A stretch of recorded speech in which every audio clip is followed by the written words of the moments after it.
You shouldn't combine a rehearsal dinner. All right, welcome back. This is Steve's third wedding. With stand-up comedy. Why are we even having a rehearsal dinner? This is Steve's third wedding. We are done rehearsing. But you should combine your home and auto insurance to save 20% or more when you switch to Arbella. Boy, why is everyone so uptight? So practiced and ran the whole practice. I mean, for me, it's fun, to be able to get out there and take some reps with those guys that, some maybe I haven't done since training camp. So I enjoy it, go through and prepare to play and, see how it goes. You've been through this before. What's your basic approach to this week in an unknowing week? Sure. I mean, my approach is the same always. Whether I get reps or I don't get reps, you always got to be ready to play. As we saw, on Sunday, you're only one play away. I mean, that was the last offensive play of the game, so it didn't really come up that day. But it's the nature of your job and the business that we're in. So always try to be as prepared as I can, whether I'm taking every rep in practice or I'm taking none. So, it's just a day-by-day, process and how we're handling it and go from there. Kind of an odd feeling, wasn't it, in terms of you're in the room with Mac, you're helping him along, and now you have your opportunity, but I'm sure there's part of you that feels bad for what happened to him. Of course, yeah. I mean, you never want to see anybody get hurt, ever. And we all know, Mac's hunger to compete, to be out there. So for me, you support him, but also be ready to play in the same sense. I mean, that's just the nature of the job. Ryan, we've seen you training camps, mini camps all the way through, but for a lot of fans, the last time they saw you compete was in that Kansas City game. And it's worth reminding folks this week that it was a weird week. Sure. Cam was down, it was COVID. I think you guys played on a friggin' Tuesday. Yeah. And the plane went out. It wasn't your best game. No. So in trying to add context to that and say, the guy, he's still a good player. How would you? I don't think I'd still be here if I wasn't, so. Right. So when you look at this week and you have the full lead up and you know what's going on. Sure. Are you still, even at your age, anxious to say, I'm going to dispatch that memory from Kansas City? I mean, look, I've played for 14 years. I have a lot of bad memories. I have a lot of good memories too. So it's just, one game doesn't define me. One play doesn't define me. I'm excited for any opportunity I get a chance to go play. So I really could care less about that. Brian, how significant though is the difference going into a game, coming off a week when you've had full practices, starter reps, versus a game like that when you presumably had none? Yeah, I mean, look, it's obviously more beneficial than finding out on Saturday morning that Cam has COVID, and you have to find out if I'm thinking to myself, I have COVID. I was around him all day yesterday.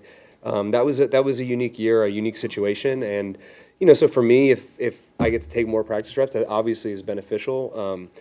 And hopefully you take that. Coach Belichick always says, practice. What is it?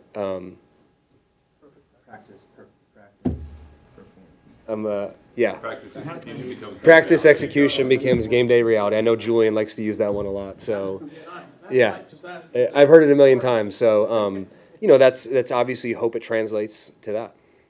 Brian, along those lines too, in terms of game plan and stuff like that, how have those discussions gone about what you like and what you would want to run during the game on Sunday? Yeah, I think it's the same as always. We always, whether it's me and Mac or Matt or Joe, there's always ongoing conversation of that. So I don't think it really changes much. I think we all kind of see it the same way.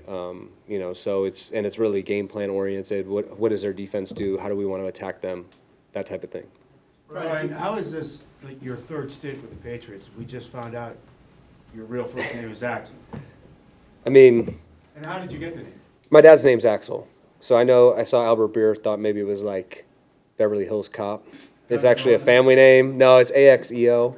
My dad's from Germany, so I think it's a pretty common name there. And I think my mom gave him the okay, we'll name him Axel, but I'm only going to call him Brian. So that's all I've ever known.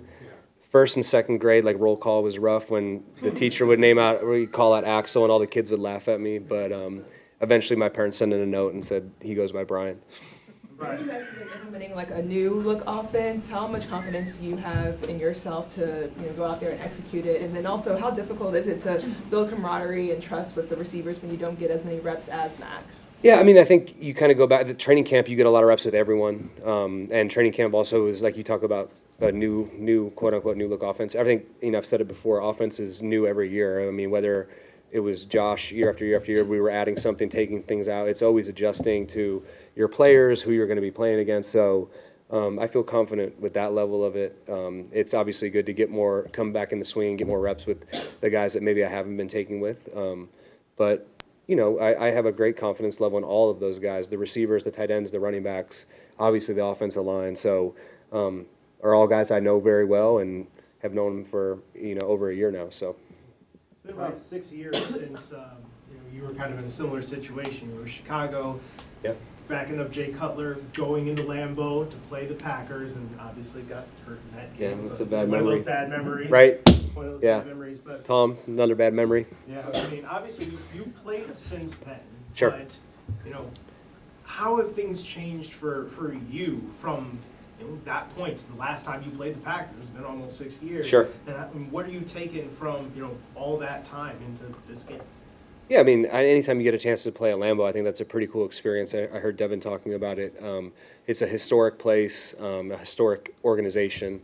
Obviously, my first and only time I didn't get to finish it off the way I'd like due to the injury, but it's a great opportunity. I mean, anytime you get to go in there and play, they're obviously a great team, have gone deep in the playoffs for however many years, a great quarterback in Aaron.